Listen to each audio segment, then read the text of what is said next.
शङ्खं चक्रं जलौकां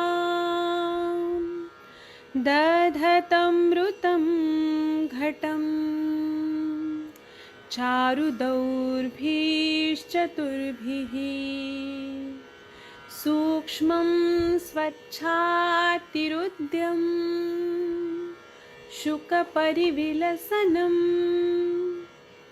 मौलिमम्बोजनेत्रं कालाम्बोद्योज्ज्वलाङ्गं कटितटविलसश्च चारुपीताम्बराढ्यं वन्दे धन्वन्तरिं तव निखिलगदमिव प्रौढदावाग्निलीलम् प्रौढदावाग्नि।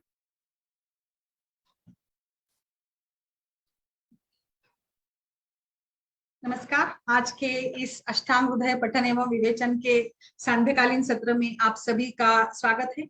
मैं विद्या शिल्पा में आज के इस सत्र में आप सभी वैद्यों का बहुत बहुत स्वागत करती हूँ। और हम लोग अष्टांग हृदय का गंडूश विधि अध्याय हम लोग यहाँ पर पढ़ रहे हैं। पिछले सत्र में इसको लेकर हमने चर्चा की थी। अभी इस अध्याय के आखिरी चरण में हम लोग हैं।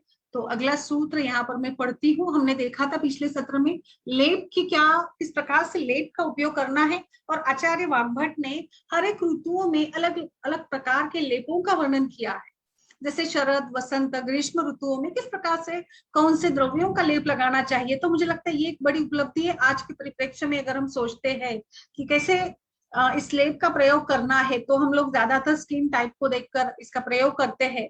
बट अगर हमने ऋतु के अनुसार भी इसका प्रयोग करना शुरू किया तो निश्चित रूप से ये बहुत ही अच्छा होगा, क्योंकि ऋतु के अनुसार आयुर्वेद में दोषों का संचय प्रकोप प्रशम भी बताया है। तो निश्चित रूप से इसको हमें अपनाना चाहिए। तो बिल्कुल अगला मैं पढ़ती हूँ।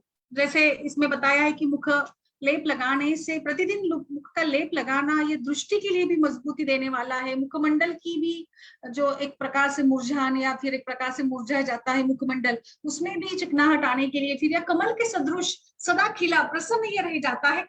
और इसीलिए नर एवं नारी दोनों के लिए बहुत ही सौंदर्य प्रसाधन का एक बहुत ही अच्छा उपाय बताया है। अभ्यंगम से एक पीचयो हो बस्तिश्चेति चतुर्विधम मूर्धतेल। मूर्धतेल उन्होंने 4 प्रकार का बताया था, अभ्यंग, सेक, पीचू और शिरोबस्ती। तो इस 4 प्रकार से हमें बताया है कि बहुगुणम तद्वितम उत्तरोत्तरम। तो उत्तरोत्तर इसके गुणों में वर्धन आता है, यानी कि अभ्यंग से ज्यादा सेक है, सेक से ज्यादा अच्छा पिचू है, और पिचू से अच्छा शिरोबस्ती बताया है। इसलिए ये उत्तरोत्तर उस गुणवान इसके बताए हैं। अभ्यंग का प्रयोग, तत्राभ्यंग प्रयोक्तयो रोक्षम कंडुम अलादिशु। उस चारों में से अभ्यंग के प्रयोग स्थल में क्षीर प्रदेश की रुक्षता, खुजली तथा मलिनता आदि से अभ्यंग का प्रयोग करना चाहिए। तो इन सभी कंडीशंस में अभ्यंग अच्छा बताया है। फिर परिषेक, अरुषिका, सिर की पीड़ा में, दाह में, पाक में, व्रणों में बताया है। फिर जो पिचू केश शात स्फुटनम धूपने, पिचू के प्रयोग स्थल में उन्होंने बालों के झड़ने तथा टूटने पर, फिर सिर के त्वचा पर फटने पर, धुआं निकलने का अनुभव होने पर, नेत्रगोलकों की जड़ता होने पर पिचू का प्रयोग करना चाहिए, इस प्रकार से उन्होंने बताया है। फिर बस्ती जो है लास्ट, शिरो बस्ती, उन्होंने बताया कि बस्तिस्तु बस्तिस्तु प्रत्युक्तम अर्दितम जागरे नासास्य शोषेति मीरे शिरोगे च दारुणे। तो यहाँ पर बस्ती के प्रयोग स्थल में बताया सिर की शून्यता, मुख प्रदेश का लकवा या फिर निद्रानाश, नासिका तथा मुख के सूखने पर, तिमिर रोग, शिरो रोग एवं दारुण नामक रोग में इसका प्रयोग करें। श्री हिमाद्री ने दारुण शब्द का अर्थ तीव्र करके इससे शिरो रोगों का विशेषण माना है, और वाग्भट ने इसका वर्णन शिरो रोगों में किया है। सुश्रुत ने निदान स्थान के 13वें अध्याय में और माधवकर ने क्षुद्र रोग निदान श्लोक 30 में किया है। प्रसंग योजित होने से हमने यहाँ इसका स्पष्टीकरण उपस्थित किया है। इसे बोलचाल की भाषा में रूसी कहते हैं। तो बिल्कुल शिरोबस्ती का प्रयोग यह हम लोग शिर की शून्यता, फिर मुख प्रदेश में लकवा, निद्रानाश, नासिका तथा मुख के सूखने पर, या फिर सभी जो भी खुजली वगैरह जो भी शिरोरोग होते हैं ना, उन सभी शिरोरोगों में हम इसका प्रयोग कर सकते हैं, इस प्रकार से आचार्य ने बताया है। फिर अगला यहाँ पर मैं सूत्र पढ़ती हूँ, किस प्रकार से उन्होंने शिरोबस्ती की सेवन विधि बताई है। विधिस्तस्यं निषन्नस्यं पीठे जानु समे मृदो शुद्धार्थं स्विदं देहस्यं दिनान्तें गव्यमाहिषम् द्वादशम अंगुलम विस्तीर्णम चर्मपट्टम शिरः समम आकर्ण बंधन स्थानम ललाटे वस्त्र वेष्टिते चैलवेनिकया बद्धवा माशकल्केन लेपयेत ततो यथा व्याधि श्रुतम स्नेहम कोशनम निषेचयितम ऊर्ध्वम केशभुवो यावद अंगुलम। तो शिरोबस्ती किस प्रकार से करना चाहिए इसके बारे में बताया है। जिस व्यक्ति को इसका प्रयोग कराना हो सबसे पहले इसका वमन विरेचन करे, फिर शोधन करके स्नेहन स्वेदन करना है, फिर उसके बाद सायंकाल में उसे घुटने पर ऊंचे तथा कोमल आसन पर बैठाकर 12 अंगुल चौड़ी तथा सिर की गोलाई के समान लंबी गाय या भैंस के चमड़े की पट्टी के दोनों छोरों को कान के पास, आजकल तो ये रेडीमेड आता है जो कैप होती है ना सिर पे लगाने की, तो अच्छे से हम सिर पे बिठा सकते हैं। चमड़े की आती है जो तेल का धारण कर सके, पक्का बैठाना है ताकि तेल नीचे ना आए। फिर बांधने के पहले सिर पे चारों ओर कपड़ा भी लगा लपेट दे हम लोग ताकि वो नीचे फिर चेहरे पर ना गिरे इसके लिए।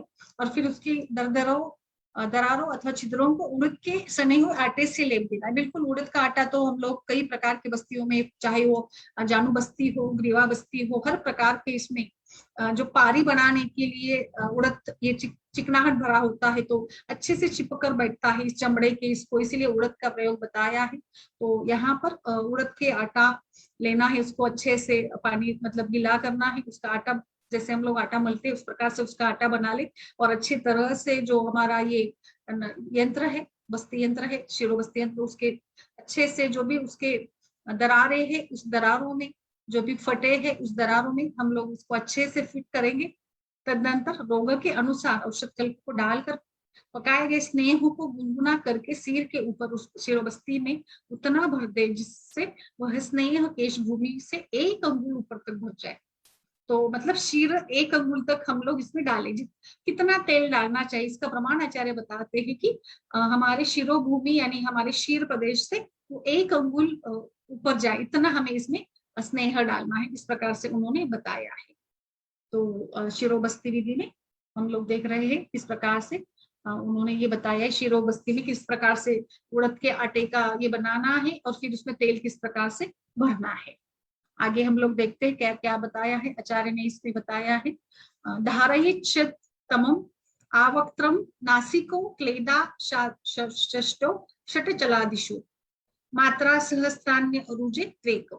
शिरोबस्ती धारण काल उस स्नेह को तब तक धारण करे जब तक मुख एवं नासिका से जल का स्राव ना हो। हमने देखा था कि गंडूश के लिए भी यही अनुमान बताया है, यही पैरामीटर बताया है कि जब गंडूश कितने दिन धारण करना, कितने समय के लिए धारण करना है, तो मतलब जितने समय से नासिका एवं मुख से स्राव ना होने लगे। इसी प्रकार से यहाँ पर भी उन्होंने मुख एवं नासिका से जल का स्राव ना होने लगे तब तक यह हमें धारण करना है।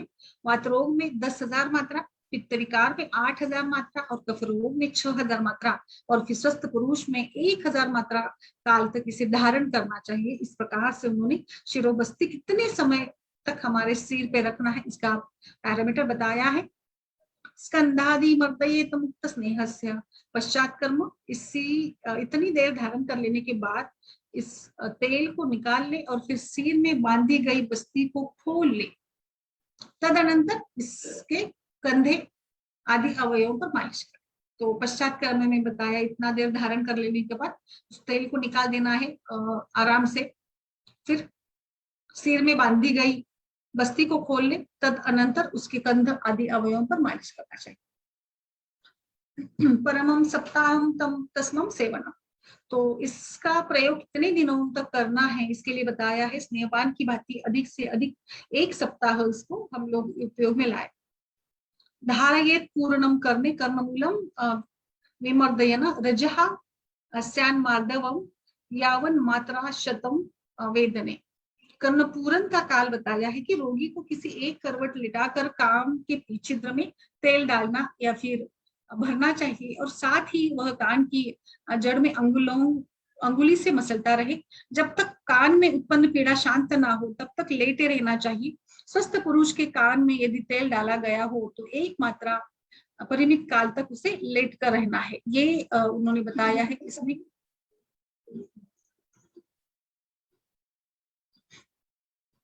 तो ये कर्णपूरन का समय बता। कर्णपूरन आज के परिप्रेक्ष्य में देखेंगे तो थोड़ा सा कर्णपूरन जो कि परिचर्या में बताया है बच्चों से लेकर, बट आज के परिप्रेक्ष्य में इसका उपयोग कम हुआ है। और कहीं ना कहीं जाकर आज जो भी वात दोष का प्रकोप होना है या वातजनित विकारों की जो देखेंगे, वातजनित विकार जो बहुत ही ज्यादा मात्रा में बढ़ गए, तो कहीं ना कहीं जाकर वात शमन के लिए हमें फिर से एक बार इस कर्णपूरन को अपनाना है।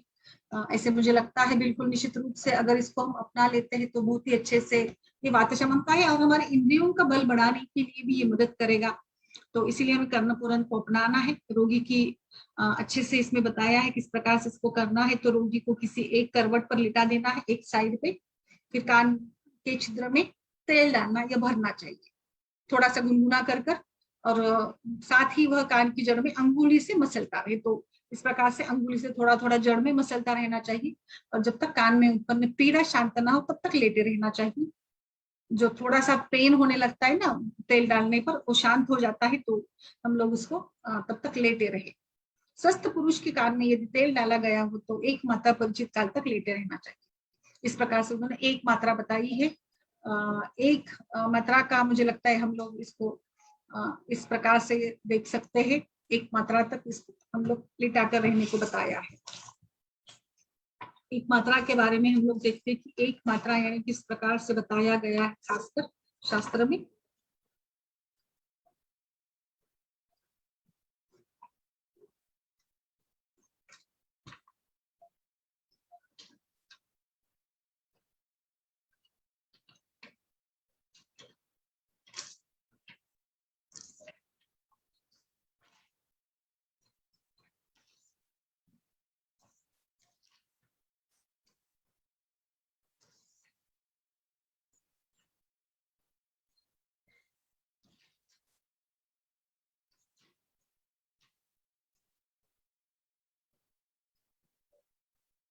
शंबर मात्रा तक बताया है। तो 100 मात्रा का मतलब है स्वस्थ व्यक्ति को 100 मात्रा यानी 100 तक गिनती करनी चाहिए। मात्रा काल की परिभाषा में देखेंगे यावन परियेति हस्ताग्रम दक्षिणम जानुमंडलम निमेशोन्मेष कालेनम समम मात्रा सा स्मृता। मात्रा काल की परिभाषा बताई है जितना समय घुटना के ऊपर हाथ घुमाने में लगता है अथवा आंख की पलक उठाने में तथा गिराने में लगता है उससे समय का नाम एक मात्रा है। यानी एक मात्रा में पलक झपकना या फिर घुटना के ऊपर हाथ घुमाने में लगता है, अच्छा हाथ फिराना अथवा फिर आंख की पलक उठाने तथा गिराने में लगता है। आंखों की हम लोग एक जो चपकी मारते हैं ना तो लपकाते हैं ना आंख, तो इसमें जितना समय लगता है उसको एक मात्रा बताया है और यह समय प्रायः 3 मिनट का होता है। अच्छा, इस प्रकार से उन्होंने मात्रा को यहाँ पर गिनाया है।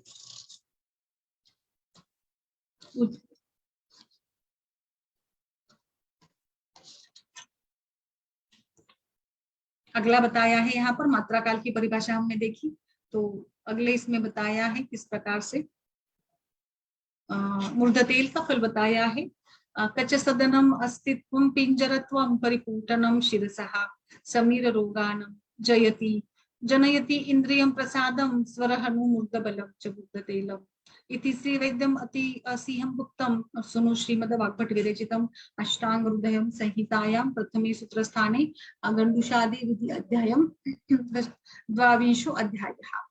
तो ये मूर्ध तेल का फल इस अध्याय या इस सूत्र में बताया है। लास्ट के इस सूत्र में सिर के ऊपर निरंतर तेल के प्रयोग से बालों का टूटना, झड़ना, सफेद अथवा पीला पड़ना, सिर की त्वचा का फटना तथा सिर संबंधी वात रोग का विनाश हो जाता है।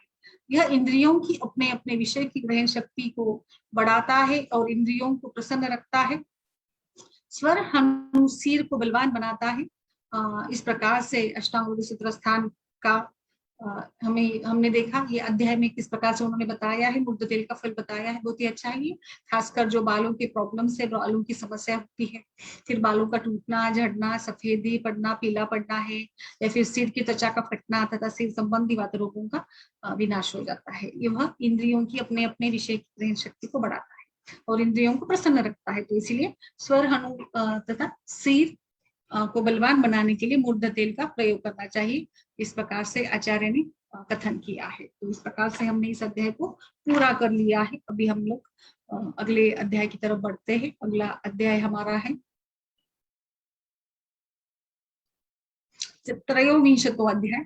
त्रयोविंशतो अध्याय जो है वो है अश्वोतनम अंजनम अध्याय। तो अब हम यहाँ से अश्वोतन अंजन विधि नामक अध्याय की व्याख्या करेंगे। जैसा कि आत्रेय आदि महर्षियों ने कहा है, पिछले अध्यायों में ऊर्ध्वगत रोगों तथा उनके प्रतिकारों का निर्देश किया है। अतः एवं गंडुष विधि के बाद अब यहाँ मित्र रोगों के प्रतिषेध के लिए अश्वोतन तथा अंजन हमने देखा क्रमशः किस प्रकार से आचार्य वाग्भट ने पंचकर्म या फिर बाद में हमने देखा कि उन्होंने ऊर्ध्वचतुर्गत विकारों में खासकर जो हमने देखा मुख के लिए गंडुष एवं कवल का विधान बताया है। अभी आगे बढ़ते हैं कि इस अध्याय में उन्होंने फिर अगला जो है हमारे आंखों की स्वास्थ्य के लिए जो अश्वोतन अंजन आदि उपक्रम हम लोग करते इसके बारे में इस अध्याय में बताया है। तो महेशूत्र तथा चरक ने अश्वोतन शब्द का और श्री वाग्भट ने अश्वोतन शब्द का प्रयोग किया है। अश्वोतन और फिर अश्वोतन ऐसे ऐसे बताया है सुश्रुत ने, और फिर केवल अश्चो ऐसे ये वाग्भट ने बताया है।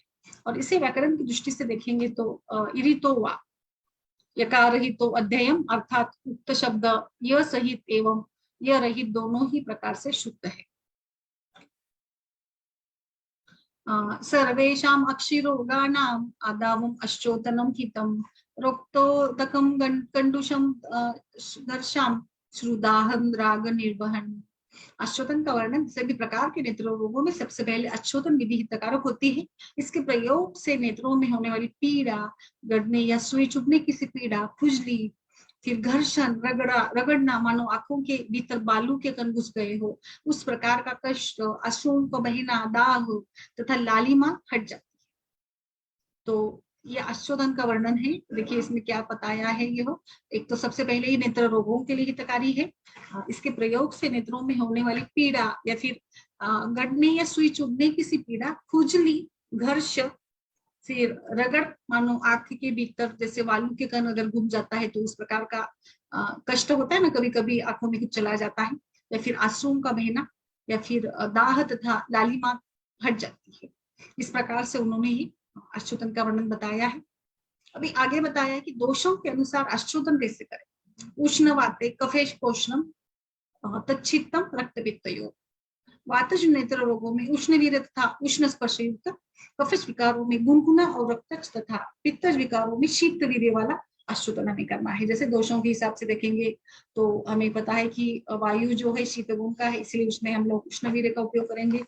जो कफ तथा रक्त विकारों में हम लोग गुनगुना द्रव्य का प्रयोग करेंगे, और फिर पित्तज विकारों में हमें शीत वीर्य तथा शीत स्पर्श द्रव्य का अश्वोतन करना चाहिए। इस प्रकार से उन्होंने निर्देश किया है। फिर अगला जो उन्होंने बताया है विधि के बारे में बताया है। अश्वोतन विधि के बारे में देखेंगे तो देखिए, निवात स्थानस्यम वामेन पानिनोन्मील्यम लोचनम शुक्तो प्रलंबया अन्नेनं पिचु अत्याकनिमिते दशद्वाशस्य वा बिन्दूनं व अंगुलम अवसेचयेत ततः प्रसृज्य मृदुना चैलेनं कफवातयोः अन्नेनं पोष्णपानीयं युक्तेन स्वेदयेन मृदु। तो अश्वोतन विधि नेत्र रोगों को निवात स्थान जहां सीधा हवा का प्रकोप ना हो में लिटाकर चिकित्सक अपने बाएं हाथ से उसकी आंख को खोलकर दाहिने हाथ से लंबी सीप में रखी हुई औषधि को अथवा दूसरी पिचू यानी रुई के फाहा की बत्ती से दोनों नेत्रों की कनिनिकाओं यानी नासिका के समीप के नेत्र संधियों को 2 अंगुल ऊपर से 10 या 12 बूंदों से नीचे, तदनंतर मुलायम तथा साफ वस्त्र से उसे साफ कर दे। यदि कफच अथवा वातज विकार हो तो गुनगुने जल में भिगो दे, दूसरे फाहे से हल्का सा नेत्रों के ऊपर उसको स्वेदन करना बताया है। तो विधि के बारे में आचार्य ने विस्तृत रूप से वर्णन बताया है। एक बार फिर से इसको समझ लेते हैं। सबसे पहले तो निवास स्थान में जहां वात का बिल्कुल वात ना आता हो लिटाना है उसको। फिर चिकित्सक अपने बाएं हाथ से उसकी आंखों को खोलकर दाहिने हाथ से लंबी सीप में रखे हुए औषधि को अथवा पिचू को, रुई का फाया, इसको अच्छे से रुई की फाई पिचू की बत्ती से दोनों नेत्रों की कनिनिकाओं नासिका के समीप के नेत्र संधियों को 2 अंगुल ऊपर से 10 या 12 बूंदों से सींचे। तदनंतर मुलायम तथा साफ वस्त्र से उसे साफ कर दे। यदि कफज अथवा वातज विकारों हो तो गुनगुने जल में भिगोए और फिर दूसरे फाहा से हल्का सा नेत्रों से ऊपर से स्वेदन करें। बिल्कुल कफवात हो तो स्वेदन करना बताया है। तो देखिए बहुत अच्छे से अश्वोतन का विधि उन्होंने यहाँ पे बताया। इसके वक्तव्य में भी उन्होंने बताया है श्रुतिरम चरणे, अर्थात धातु का अर्थ है बूंद बूंद गिरना, टपकना, बहना तथा रीसना आदि होता है, किंतु सेचन क्रिया भी इसी से संबंधित है। जैसे नेत्रों पर पोटली रखना, धारा गिराना आदि, ये तक सब उसी के अर्थ है। ऊपर महर्षि वाग्भट ने शुक्तो प्रलंबया पाठ स्वीकार कर द्रविड़ प्राणायाम किया है और फिर श्री हेमाद्रि ने उसका शुक्ति से द्रवम नियम गार्धव्य यह अर्थ बताया है। शुक्तिस्थ द्रवम निमग्रा अर्द्वयाः यह बताया। यदि यहाँ शुक्त्या का देखेंगे हम लोग अर्थ, शुक्त्या का पाठ स्वीकार कर लिया जाए तो प्रलंबया इसका विश्लेषण हो जाएगा। अन्य पद का अर्थ है दक्षिण करें।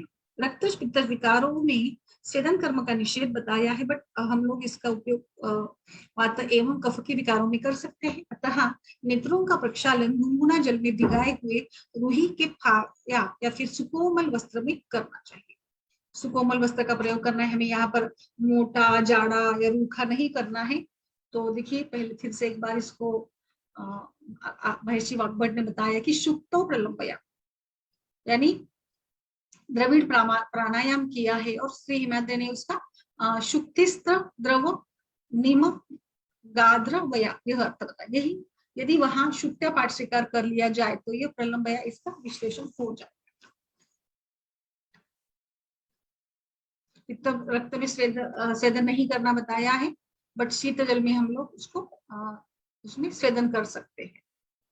अति उष्ण, अति तीक्ष्ण, अति शीत, अति मात्रा से अश्वोतन में उत्पन्न जो भी उपद्रव होते हैं इसके बारे में फिर बताया। इसीलिए हमें कभी भी जैसे यहाँ पे देखिए गुनगुना, ठंडा या उष्ण ऐसे बताया, बट ज्यादा तीक्ष्ण भी नहीं करना है, ज्यादा उष्ण नहीं करना है, अति शीत भी नहीं करना है, अति मात्रा में भी नहीं करना है, क्योंकि इन सभी से अश्वोतन करेंगे तो इससे उपद्रव निर्माण हो जाएंगे।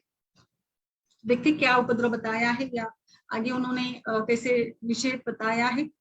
अत्युष्णम तीक्ष्णम रुगाग्रम द्रुगनाशयाम अक्षी सेचनम अतिशीतम तु कुरुते निस्तोदम स्तंभ वेदनाः कषाय वर्तमताम घर्षम कुच्छात मेषणम बहु विकारम वृद्धिम अत्यल्पम सरबम परिस्तुतम।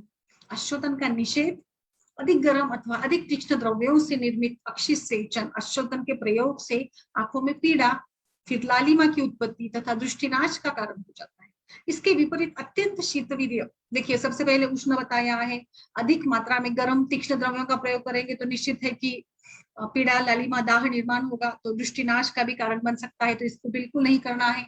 फिर इसके विपरीत जो बताया है अधिक शीतवीर्य वाले द्रव्यों का प्रयोग भी करना है, तो अधिक शीत अश्वोतन के प्रयोग से आंखों में चुभन होगी, आकड़न होगी, क्योंकि शीतता से स्तंभ निर्माण होता है, तो आंखों में स्तंभ होगा या फिर वहां पर कुछ अवरोध जनित भी कंडीशंस आ सकती है। तो विविध प्रकार की हम लोग देख रहे हैं कि किन गुणों को अतिरेक हमें नहीं करना है। तो पहले तो उष्ण का बताया, फिर शीत का बताया है, क्योंकि अधिक शीतता से अश्वोतन के प्रयोग से आंखों में चुभन, जकड़न, विविध प्रकार की वेदना होना या फिर वर्तमों में रुक्षता, पलकों का आपस में सट जाना तथा अत्यंत कठिनाई से पलकों का ये हो जाना, इसमें होगा पलकों का खुलना होगा। तो अधिक अश्वोतन करने के कारण ये लक्षण हो जाते हैं। तो बहुत कम मात्रा में किया गया अश्वोतन नेत्र विकारों को बढ़ाता है, तो ज्यादा भी नहीं करना है, कम भी नहीं करना है। देखिए हमें यहाँ पे प्रमाण मात्रा का, आयुर्वेद में हमेशा से मात्रा का महत्व बताया जाता है हर एक कर्म के लिए। यहाँ पर भी हमें उसको समझना है, अधिक मात्रा में नहीं करना है या बहुत मात्रा में भी नहीं करना है, क्योंकि फिर कम मात्रा में भी अश्वोतन करते हैं तो नेत्र विकारों का प्रमाण बढ़ जाता है। अश्वोतन करने के बाद आंखों में से द्रव का न निकलना आंखों में शोथ उत्पन्न करता है, तो बिल्कुल इसका मतलब है कि अश्वोतन करने के बाद आंखों से पानी आना चाहिए, वो नहीं आता है तो फिर वो आंखों का पानी अंदर ही अंदर रहकर सूजन आ सकती है, इन्फ्लामेशन हो सकता है। तो कोई भी कर्म करते समय, जैसे यहाँ पे हर एक छोटी छोटी बातों का उन्होंने बहुत ही अच्छे से विस्तृत रूप से वर्णन किया है कि कैसे नहीं करना है। अधिक उष्णता, अधिक ठंडा, अधिक शीतता का भी प्रयोग हमें नहीं करना है।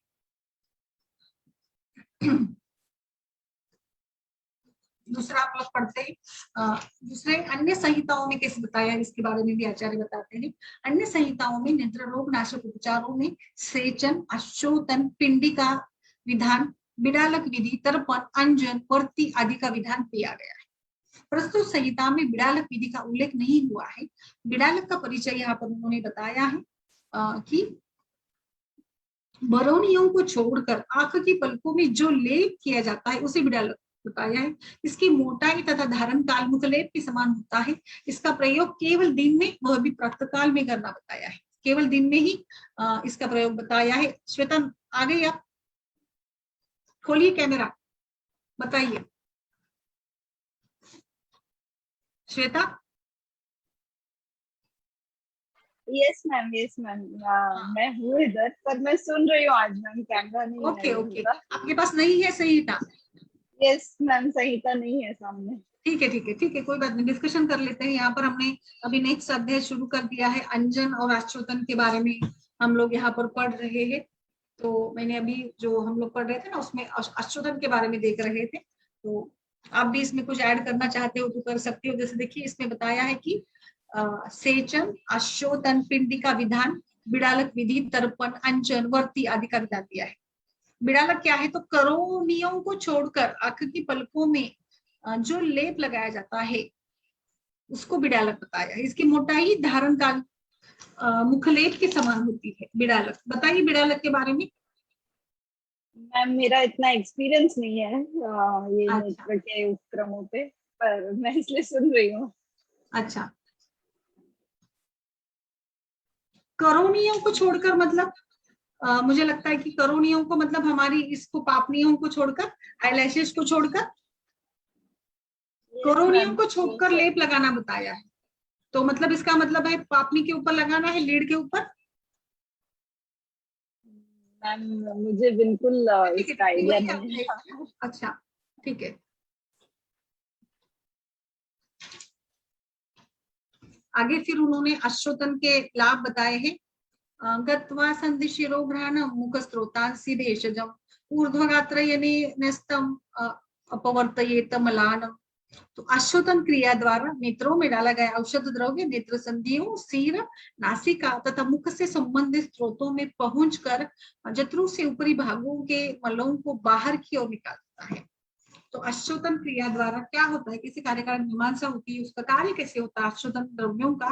तो उन्होंने बताया है कि यह सबसे पहले तो यह औषधि जो है वह नेत्रगत कनिविका संधि में प्रवेश होती है, करती है। फिर यह जाकर उस स्थान में यहाँ पर स्त्रोतसों में प्रवेश करती है, और फिर यह शिर, घ्राण एवं मुखगत स्त्रोतसों में जाकर वहां पे जो भी दोष प्रकोपित हुए हैं, दोष बढ़े हैं, उनका शमन करती है। और वहां पर जो भी द्रव है, जो भी क्लेद है, जो भी कुछ दुष्ट दोष जमे हुए हैं, उन सभी दोषों को वह द्रवीभूत करके फिर ये बाहर निकालने का काम करती है। इस प्रकार से यह अशोधन औषधि हमारे नेत्र रोगों में एक प्रकार से बहुत अच्छे से काम कर रोगों का नाश करती है।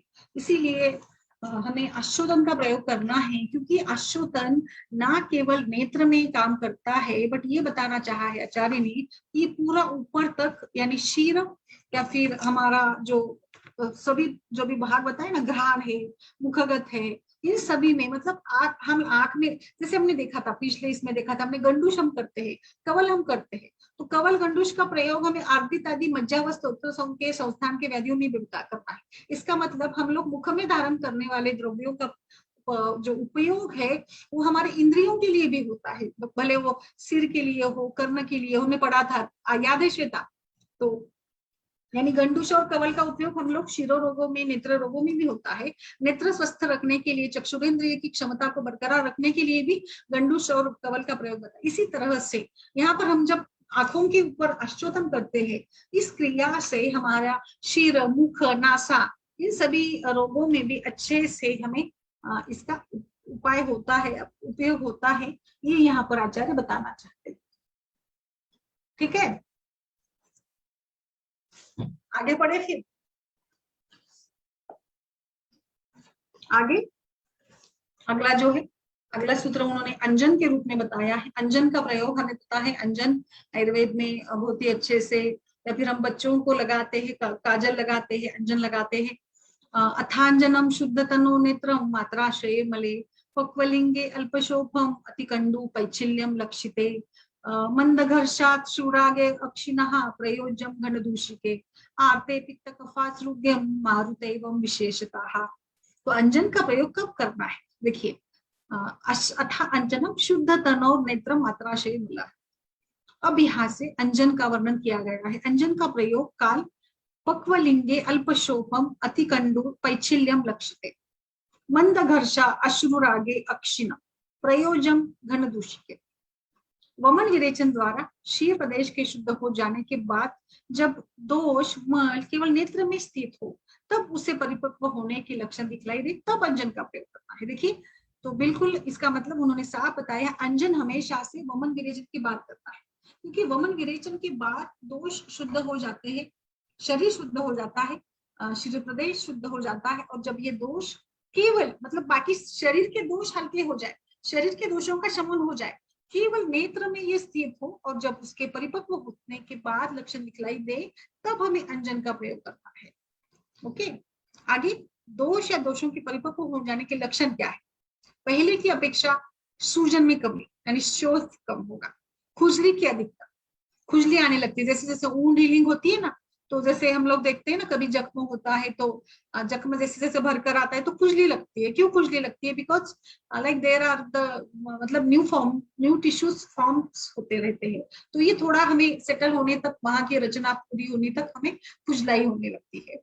तो ये खुजली की अधिकता, चिपचिपाहट का होना, फिर घर्षण यानी आंख का बढ़ना है, या फिर जैसे बताया, देखिए इसमें सूजन कम होना, खुजली का होना, चिपचिपा होना, फिर आंख का गड़ना या बालू की जैसी करकराहट, घर्षण बताया में कमी का होना, तथा आंखों में लालिमा का कम होना, सूजन रेडनेस कम होता है, और आंख के मैल का गाढ़ा होकर निकलना, यानी आंख में जो मैल निकलता है ना, तो चिप्पड़ बोलते हैं हम लोग इसको, अधिक गाढ़ा होकर निकलने लगता है। इसके अतिरिक्त पित्त कफ तथा रक्त दोष से पीड़ित नेत्रों में, विशेष रूप से वात दोष से पीड़ित नेत्रों में अंजन का प्रयोग करना है। तो इस प्रकार से ये सभी कंडीशंस के साथ साथ वो कहना चाहते हैं कि इसके अतिरिक्त पित्त कफ तथा रक्त दोष में से पीड़ित नेत्रों में, विशेष रूप से वात दोष से पीड़ित नेत्रों में अंजन का प्रयोग करना चाहिए।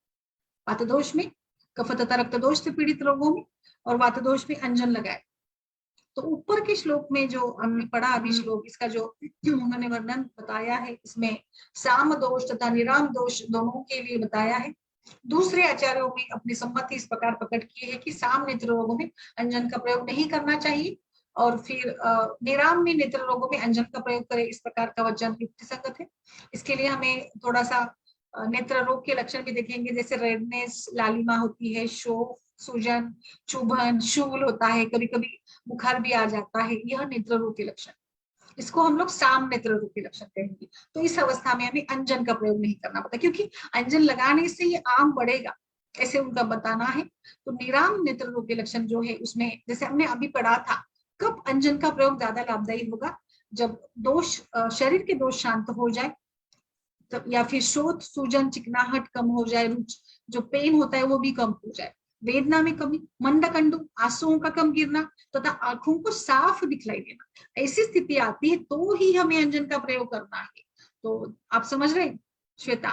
तो जब ऐसे दोष साम होते हैं, यानी बहुत ज्यादा रेडनेस है, आंखों में पेन है, सूजन है, चुभता है आंखों में, तो अंजन का प्रयोग ना करें।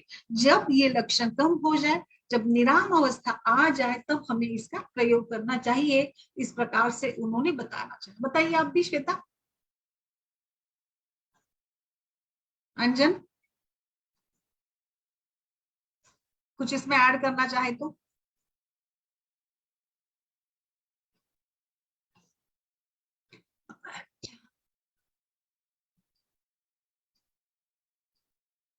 पक्वलिंग नेत्र रोग, अल्पशोफ, अतिकंडु, पिच्छिलता, इसमें इसको पहचान कर अल्प वर्ण, अल्प अश्रु, अल्प लालिमा अगर आता है तो हमें इसको उपयोग में करना है। ओके,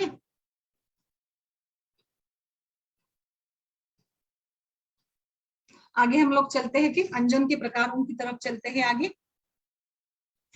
अगला है अंजन के 3 में बताए हैं, लेखनम रूपणम दृष्टि प्रसादनम इति त्रिधा अंजनम। तो कार्य भेद से अंजन के 3 प्रकार, लेखन, फिर रोपण और दृष्टि प्रसादन। तो देखते हैं कि कैसे कैसे इसके बारे में बताया है। लेखनम तत्र कषायम अम्लम चतुशनैहि।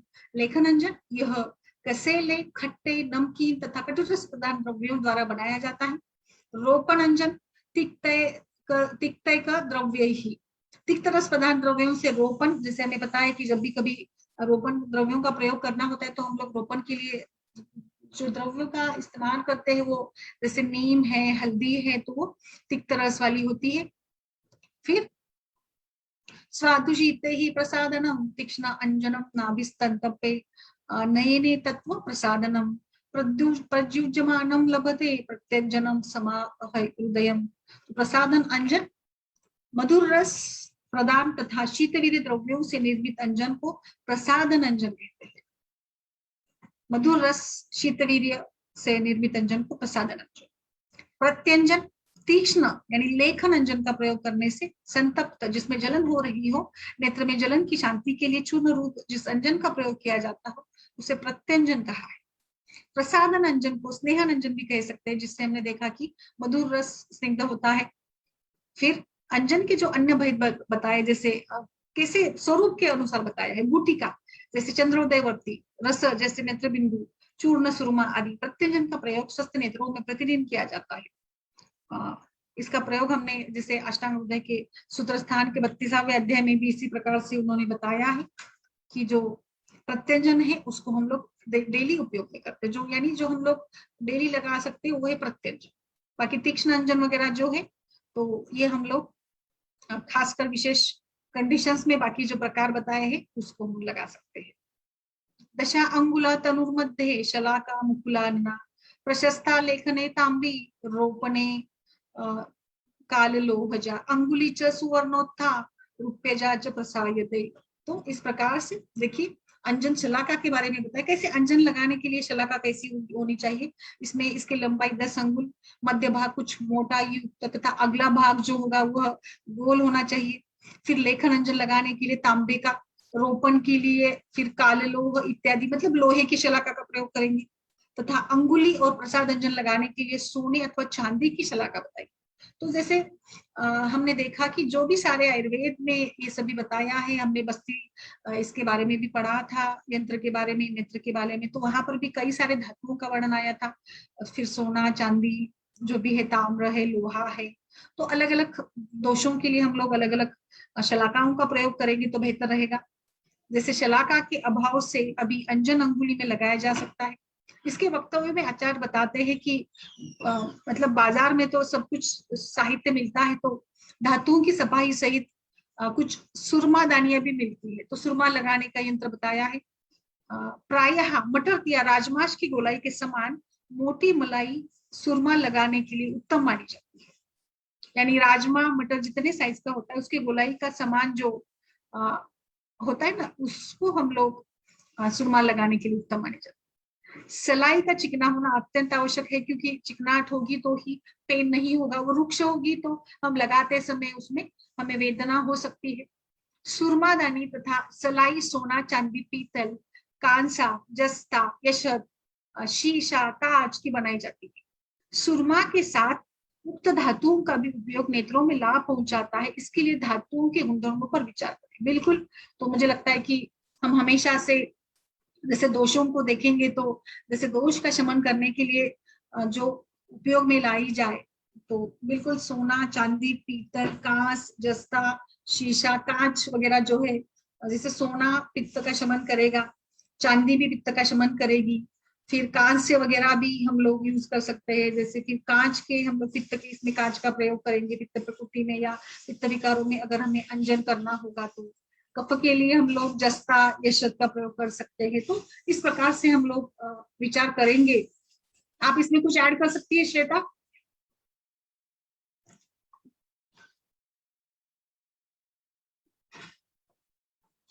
जो उन्होंने बताया है ना शलाका के बारे में, जो खासकर बताया है, इसके लिए हम लोग और क्या सोच सकते हैं? राजमार्श की जाड़ी तो उन्होंने बताई है अंगुल के प्रमाण से। सुकुमलाकार बताया है उसका मुख। ये फिर ताम्र, तीक्ष्ण, लोहा, सुवर्ण, रजत सभी से मिलती है। ताम्र से जो बनती है वो लेखन कर्म के लिए उपयोग में लाए। फिर लोह से जो बनती है उसका उपयोग हमें रोपण कर्म में करना है। और फिर सुवर्ण धातु से या फिर रजत से, रजत धातु से जो बनती है शलाका, उसका हम लोग दृष्टि प्रसाधन के लिए प्रयोग करेंगे तो ज्यादा बेहतर बताया है। बिल्कुल लेखन के लिए ताम्र शलाका, रोपण के लिए उन्होंने अंगुली शलाका या फिर काल लोहन शलाका, लोह शलाका बताई। और दृष्टि प्रसाधन के लिए सुवर्ण की बताई। मतलब नॉर्मली हम लोग सुवर्ण का प्रयोग करेंगे तो दृष्टि प्रसाधन होगा। और फिर हमारे अगर हमारे पास शलाका नहीं है तो कोई बात नहीं, क्योंकि हर घर में तो शलाका नहीं होती है। तो इसमें उन्होंने बताया कि हाथ की अंगुली का उपयोग कर अंजन शलाका जैसे कर सकते हैं। जैसे आज भी हम लोग जब काजल लगाते हैं तो काजल लगाने के लिए हम अपनी अंगुली से ही, जो काजल की डब्बी होती है ना, उससे हम अंगुली से ही काजल लेते हैं और फिर अच्छे से हम लोग यहाँ पे लगा देते हैं। वो भी टैक्ट होती है। जैसे किसी किसी को बहुत पतला काजल लगाना आता है, किसी किसी का काजल मोटा लग जाता है अंजन। तो ये एक मतलब अपना अपना एक ये होता है। या फिर अपना जितना भी ज्यादा जितनी प्रैक्टिस होगी उतने अच्छे से वो लगा पाते होंगे। इस प्रकार से भी हम इसको सोच सकते हैं। तो उन्होंने अलग अलग जो धातु बताए हैं, इसमें हम लोग लेखन, रोपण, दृष्टि प्रसाधन के लिए इसका प्रयोग कर सकते हैं। तो मुझे लगता है इसके बारे में हमने यहाँ पर क्लियर कर दिया है अंजन के बारे में। एक आखिरी सूत्र पढ़ लेते हैं फिर श्वेता। देखिए यहाँ पर अंजनों की त्रिविध कल्पना। पिंडो रसक्रिया चूर्णम चूर्णा स्त्री शैवांजनम कल्पना गुरो मध्य लघो दोषे ताम क्रमेण प्रयोजयेतम। अंजनों की त्रिविध कल्पना। अंजनों के निर्माण 3 प्रकार से किया जाता है। एक तो पिंड यानी गोली या बत्ती के रूप में, दूसरा है रसक्रिया के रूप में, मधु या काजल के रूप में, और तीसरा है चूर्ण यानी फिर ममीरा, नैनामृत, सुरमा, इसके प्रयोग से दोषों के बढ़ जाने पर पिंड अंजनों का प्रयोग करें। जैसे पिंड यानी गोली के रूप में, गोला बनाना जो अंजन है गोली के रूप में प्रयोग करेंगे जब दोष अधिक बढ़ जाते हैं। मध्यम दोष के लिए रसक्रिया, या जैसे हमने अभी बताया मधु या काजल के रूप में, अभी हमने बताया ना काजल कैसे लगाया जाता है उस रूप में।